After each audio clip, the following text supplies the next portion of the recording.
pense que des innovations quand même de type DSP2, quand elles fonctionnent, je trouve que c'est pas mal. Après, ça règle pas forcément tout, et on a nos métiers de banquier.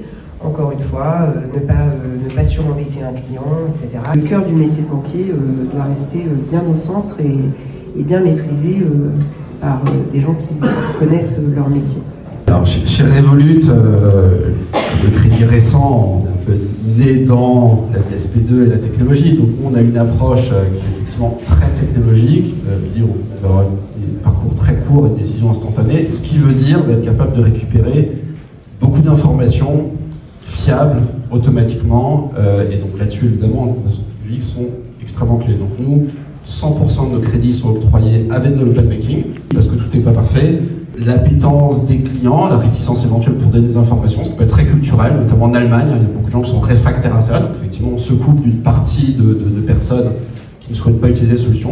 On accepte chez Revolut de ne pas couvrir ces typologies. La problématique que nous on rencontre chez QuickSight, c'est qu'effectivement on propose des services et qu'on est toujours sollicité de manière permanente par une nouvelle innovation, et donc nous on doit s'interroger qu'est-ce qu'on en fait et comment on le propose et comment on la met sur le marché, comment c'est un bienfait pour nos clients.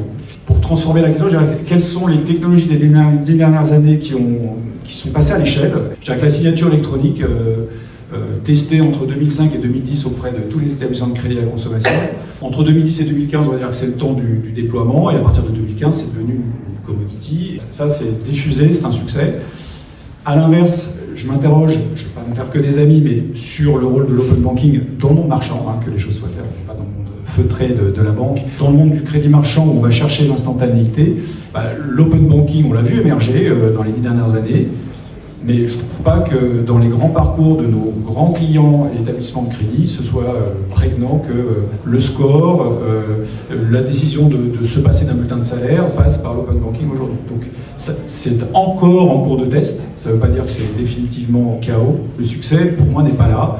Et le sujet de l'IA aujourd'hui, c'est vraiment le passage à l'échelle. Quand il faut gérer les pics de charge, quand il faut gérer les temps de réponse, tout d'un coup, là, on est sur des problématiques d'infrastructure.